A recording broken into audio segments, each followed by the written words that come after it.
What's up, everybody? It's JT Magnum, and welcome to Niner News. I haven't been around for the last few weeks. I've been away. I've been working a lot, and the holiday season is very, very crazy. And I am back now. I missed the last three games, or updating you guys about the last three games, about my thoughts and everything. So we'll get through that.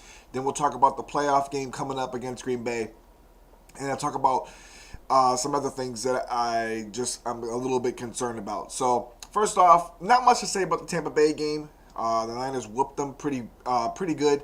I don't really have much to say other than it was just a easy win for us in general, for me at least. I mean, I know they got the late scores and that's what kind of blew the game open, but to me, Tampa Bay really never had a chance in that game.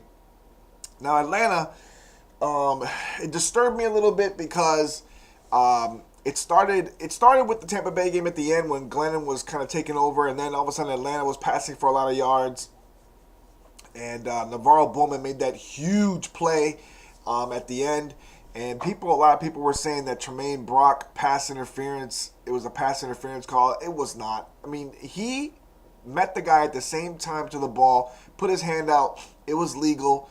There's a lot of plays that were basically cheating plays. In that, like for instance, the hit on Steven Jackson from Dante Whitner, it was a clean hit. They called him again for a personal foul, and he's had at least 6 of them, I believe, this year. 6 personal fouls called, and we'll get to that in a minute. I'm not going to talk about it, but it was a great win for the 49ers over Atlanta, and then last week's win over Arizona was huge. It didn't give us a division because Seattle didn't get beat by St. Louis, but I was kind of hoping that would kind of be how it played out, but it didn't. And Seattle did win the division, does have home field throughout the playoffs, and looks like the road through the Super Bowl is going to have to go through Seattle. So San Fran's going to have to man up. They're going to have to beat Green Bay, man up and try to beat Seattle in Seattle. And like I said, 49ers, please, if you watch this, I know you probably don't, but if you watch this, don't fall. If you do beat Green Bay and you have to play Seattle, don't fall for Seattle's tricks. They did the same thing to the Rams last week. It's been what I've been saying the whole time. They like to try to get you to get penalties. They get penalties, so they want you to get penalties. They get a lot of penalties. They lead the NFL in penalties. This is why they try to induce penalties. They'll do it to you. They'll try to hit you. They'll try to kick you while you're down. They'll try to do anything for you to make you retaliate so that you can say something to them so that you can get a flag thrown on you. And you're going to get a flag thrown on you, especially in Seattle. St. Louis Rams just learned that last week. The guy was talking. He was doing this. He accidentally hit the ref, and the ref threw him out of the game. Don't fall for their tricks. Don't fall for it, guys. Please don't fall for it. That's all I'm saying. Just please don't fall for their crap. Anyways, let's talk about the playoff game against Green Bay. Aaron Rodgers is back. So is Randall Cobb. It's very scary. The Niners have given up a lot of passing yards. Carson Palmer lit them up. Matt Ryan lit them up. And it's been a little shaky with the pass defense. Now, I like the fact that I'm going to hate to say this, but Carlos Rogers is a little bit banged up. And he, to me, was the one that was getting caught on a lot. Tremaine Brock has done a very good job. Solid at the corner spot. I like Terrell Brown. He's back. And he was struggling a little bit this year. But I like my chances going up with him and Tremaine Brock on each side with Eric Wright at the slot position. I think Eric Wright right now is just a little better than Carlos Rogers. We'll see what happens, but Rodgers just lately has just been beat left and right. And if I remember correctly, Jordy Nelson got the best of him in that game against Green Bay, the first game this year. Jordy Nelson was struggling to cover Jordy Nelson. So we'll see what happens with that, but hopefully Carlos Rogers will either step up or just not play. We'll see what happens, but he's been struggling. Now, it's going to be a cold game. It's in Green Bay. San Fran's built for the cold. They're in no way, shape, way, or form are they scared of playing in the cold. It's not like a Denver Broncos team with Peyton Manning who struggles in the cold and stuff like that. Colin Kaepernick can play. He's fine.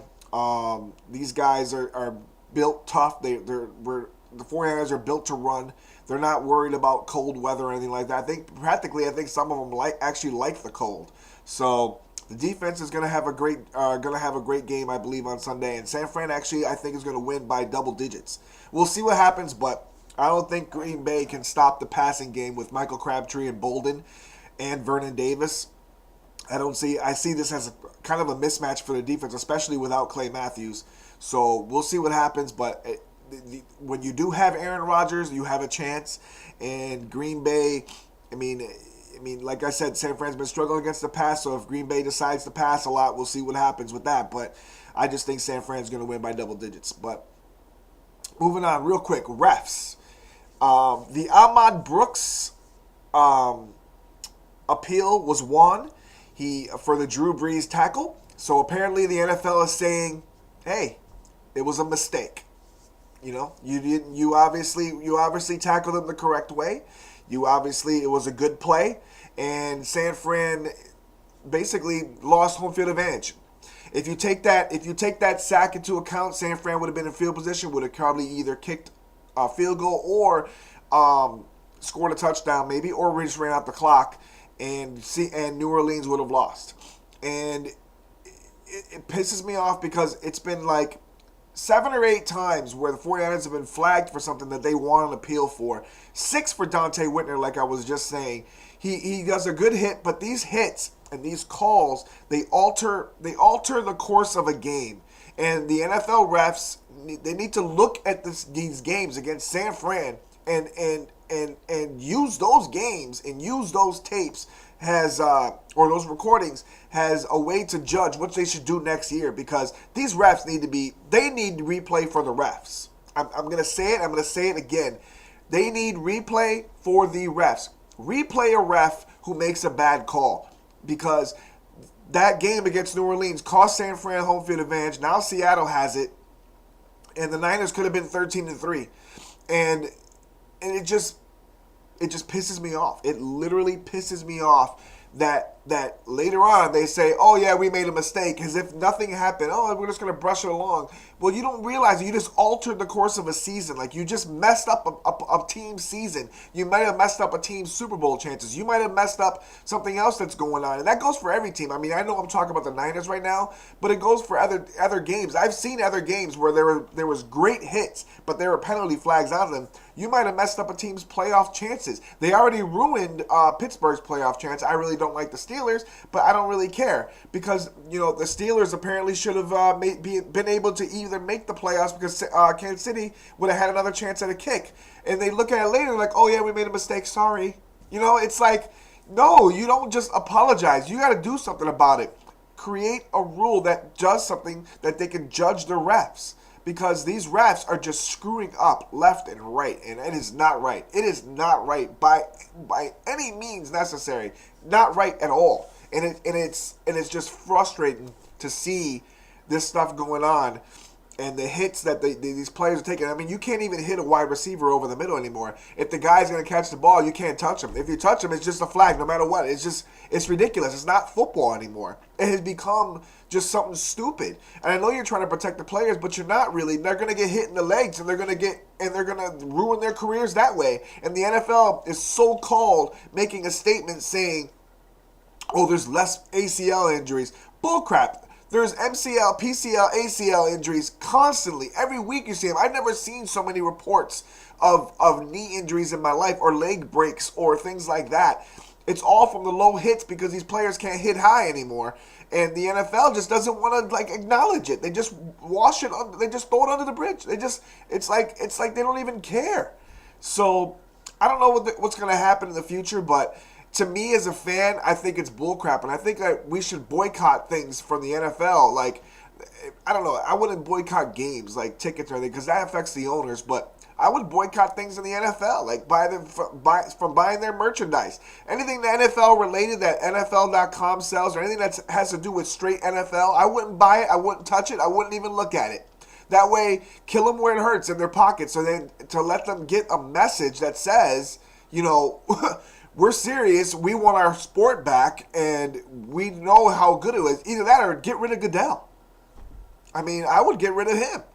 He's the main guy. He's the ringleader in all of this, and he it hasn't been good. You got to admit, it has not been. The NFL has not been good since he's come along. And yeah, it's only been good because of the way it's expanded everything, because it's just gonna expand no matter what, because it's one of the greatest sports period in America. Everybody loves it. It's hard hits, it's action, it's great.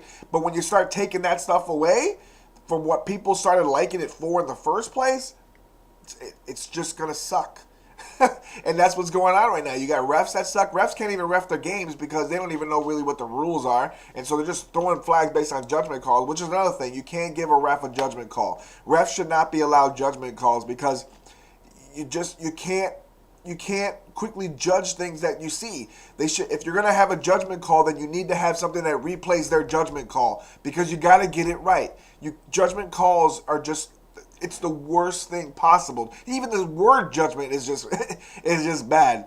You can't give a ref a judgment call, period. So I don't know what's going to happen next year. Hopefully they change a lot of things. Hopefully they get rid of Goodell's stupid self. Bring back Paul Tagliabue. Bring back somebody, or bring in somebody, I say a former NFL player, actual former NFL player that can stand by the NFL players, be able to mesh with the coaches and the owners, and just be an all-out ambassador for the sport, where it becomes something great and not something watered down and horrible like it has been. It's just been bad. And you could see from these penalty calls and this stuff, it's become just, I hate to say it, but it's not even football. So, with all that being said, go Niners this week. Let's hope they beat the Pack. And we'll be back next week to talk after the game.